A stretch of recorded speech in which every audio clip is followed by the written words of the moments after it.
తెలంగాణ వ్యాప్తంగా కురుస్తున్న వర్షాలతో పాటు ఎగువ నుంచి వస్తున్న వరద నీటితో భద్రాచలం వద్ద గోదావరి నీటి మట్టం వేగంగా పెరుగుతోంది. ఎగువ ప్రాంతాల నుంచి వస్తున్న వరద నీటితో భద్రాచలం వద్ద గోదావరి నీటి మట్టం ఉధృతంగా పెరుగుతోంది. ప్రస్తుతం 50.30 అడుగులు దాటి నీటి మట్టం ప్రవహిస్తుండటంతో రెండో ప్రమాద హెచ్చరికను కొనసాగిస్తున్నారు అధికారులు. అటు గోదావరి నది నుంచి 12,72,480 క్యూసెక్ల వరద నీటిని దిగువకు వదులుతున్నారు. నిన్న ఉదయం గోదావరి నీటి మట్టం 43 అడుగులకు చేరడంతో మొదటి ప్రమాద హెచ్చరిక జారీ చేసిన అధికారులు రాత్రి 48 అడుగులు దాటడంతో రెండవ ప్రమాద హెచ్చరిక జారీ చేశారు. ఇప్పటికే లోతట్టు ప్రాంతాల ప్రజల్ని అప్రమత్తం చేసిన జిల్లా కలెక్టర్ ప్రజల్ని సురక్షిత ప్రాంతాలకు తరలిస్తున్నారు.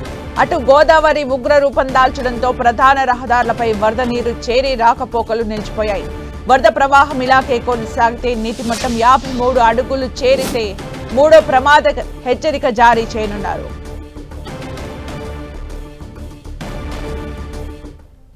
ఇక పూర్తి అప్డేట్స్ మా ప్రతినిధి సైదులు అందిస్తారు. సైదులు.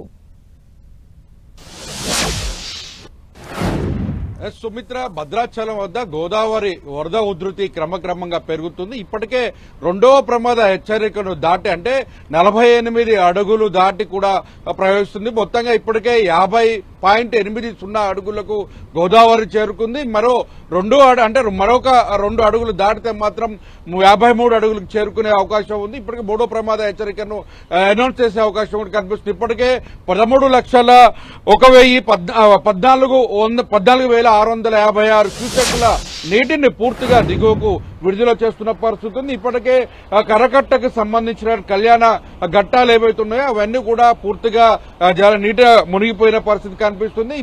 మొత్తంగా చూసుకుంటే పేరూరు వద్ద ఉదయం నుంచి కూడా తగ్గుముఖం పడుతుందని కూడా సిడబ్ల్యూసీ అధికారులు చెప్తున్నారు. ఎందుకంటే ఎగువన పెద్ద ఎత్తున వర్షాలు లేకపోవడంతో కేవలం వరద ఉధృతి నిన్నటి నుంచి కూడా వరద ఉధృతి వస్తున్న నేపథ్యంలో 52 అడుగులకు చేరుకున్న తర్వాత క్రమేపీ గోదావరి తగ్గుముఖం పడుతుందంటూ అధికారులు ఇప్పటికే స్పష్టం చేస్తున్న పరిస్థితి. అయితే సిడబ్ల్యూసీ అధికారులు మాత్రం మూడో ప్రమాద హెచ్చరికను దాటి ప్రవహించే అవకాశం లేదని కూడా స్పష్టం చేస్తున్నారు. అయితే ఇప్పటికే ముందస్తు జాగ్రత్తగా భద్రాచలంతో పాటు లోతట్టు ప్రాంతాలు అన్నింటినీ కూడా పూర్తిగా సురక్షితంగా ఉండేందుకు పునరావాస కేంద్రాలు కూడా ఏర్పాటుకి సిద్ధంగా ఉన్నామని ఇప్పుడు కలెక్టర్ జితేష్ పటేల్ చెప్పడం జరిగింది. అదేవిధంగా రెవెన్యూ శాఖ, వ్యవసాయ శాఖ మంత్రి అటు పొంగిలేటి శ్రీనివాసరెడ్డి, తుమ్మల నాగేశ్వరరావు ఇద్దరు కూడా భద్రాచల గోదావరి వరద ఉధృతికి తగ్గట్టుగా ముందస్తు చర్యలు తీసుకోవాలని ఆదేశాలు జారీ చేశారు. మొత్తంగా కంట్రోల్ రూములు కూడా ఐటీడీఏకి సంబంధించిన ప్రాంతాల్లో కూడా ఐటీడీఏ కార్యాలయంలో, సబ్ కలెక్టర్ కార్యాలయంలో కూడా పూర్తిగా కంట్రోల్ రూములను ఏర్పాటు చేశారు. స్లూయిజులు ఎక్కడ కూడా లీక్ లేకుండా పెద్ద మోటార్లు, బాహుబలి మోటార్లను తీసుకుని వచ్చి భద్రాచలం టెంపుల్, సీతారామచంద్రస్వామి కళ్యాణ వేడుకకు సంబంధించిన అన్నదాన సత్రాల ప్రాంతాలలో నీరు లీక్ కాకుండా ఉండేందుకు ఆ ప్రాంతాల్లో బాహుబలి మోటార్లను కూడా ఏర్పాటు చేశారు. అదేవిధంగా ఛత్తీస్గఢ్, మహారాష్ట్ర, తెలంగాణ సరిహద్దు ప్రాంతంగా ఉన్న ప్రాంతాలు, ములుగు, వాజేడు ప్రాంతాల్లో పూర్తి స్థాయిలో కూడా వాగులు, వంకలు పొంగి పొర్లుతున్న నేపథ్యంలో అక్కడ రాకపోకలకు ఇబ్బంది కలగకుండా ఉండేందుకు అధికారులు జాగ్రత్తలు తీసుకుంటున్నారు. గోదావరిలో పూర్తిగా బోట్లు, నాటు పడవలతో పాటు గజ ఈతగాళ్లను కూడా పెద్ద ఏర్పాటు చేసిన పరిస్థితి కనిపిస్తుంది. మొత్తంగా చూసుకున్నట్లయితే గోదావరి పరివాహక ప్రాంతం ఆగస్టు వచ్చిందంటే మొత్తంగా గోదావరి తన ఉగ్ర రూపాన్ని కూడా దాల్చే అవకాశం స్పష్టంగా కనిపిస్తున్న పరిస్థితి ఉంది. మొత్తంగా భద్రాచలంలో సీతారామ కళ్యాణానికి సంబంధించినటువంటి భక్తులు అంటే మొత్తంగా పూజల కోసం కావచ్చు, వేడుకకు సంబంధించినటువంటి ప్రాంతాల్లో నిద్రపోతున్నటువంటి అంటే మొత్తంగా అక్కడ మిథిలా స్టేడియం ఉంటుంది. మిథిలా స్టేడియంలో కొద్దిమంది భక్తులు వచ్చి సేద తీరే అవకాశం ఉంటున్న నేపథ్యంలో వారికి కూడా ఎక్కడ ఇబ్బంది కలగకుండా ఉండేందుకు అధికారులు చర్యలు తీసుకుంటున్న పరిస్థితి కనిపిస్తుంది. మొత్తంగా చూసుకునే మరికొద్ది గంటల్లోనే గోదావరి తగ్గుముఖం పడుతుందని కూడా అంచనా వేస్తున్న పరిస్థితి ఉంది. అంటే సైదులు ఇప్పటికీ కొన్ని గ్రామాలు జల దిగ్బంధంలో ఉన్నట్టుగా తెలుస్తోంది. ఏ గ్రామాలపైన ఎఫెక్ట్ ఎక్కువగా కనిపిస్తోంది?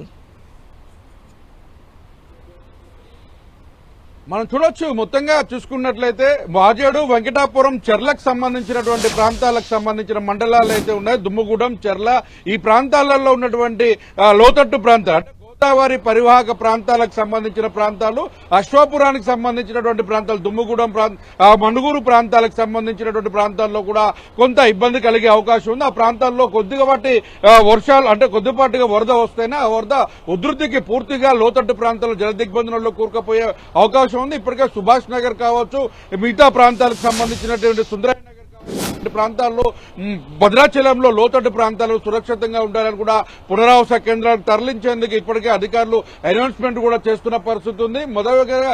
మొత్తం వాజేడు అంటే పూర్తి స్థాయిలో కూడా అటు గుండాల ఆళ్లపల్లికి సంబంధించిన ప్రాంతాల్లో వాగులు వంకలు పొంగి పొర్లుతున్న నేపథ్యంలో వాగులు వంకల దగ్గర కూడా సైన్ బోర్డులను ఏర్పాటు చేశారు. మొత్తం చెరువులలో కూడా ఎవరు వెళ్లొద్దంటూ కూడా అక్కడ ఆదేశాలు జారీ చేయడంతో పాటు చేపల వేటకు వెళ్లొద్దని, సెల్ఫీలు వీడియోల కోసం ఎవరు రావద్దని కూడా అధికారులకు ఇప్పుడే ఆదేశాలు జారీ చేసిన పరిస్థితి ఉంది. మొత్తంగా చూసుకుంటే గోదావరి పరివాహక ప్రాంతం పూర్తిగా జలదిగ్బంధనంలో కూరకపోకముందే ముందస్తుగా చర్యలు తీసుకుంటున్న పరిస్థితి ఉంది. ఎందుకంటే మనం గత 50 సంవత్సరాలుగా గోదావరిని పరిశీలిస్తే మాత్రం ప్రతి ఆగస్టులోనే పూర్తి స్థాయిలో మొత్తం కూడా జలదిగ్బంధనంలో కూరుకుపోయే అవకాశం ఉంటుంది.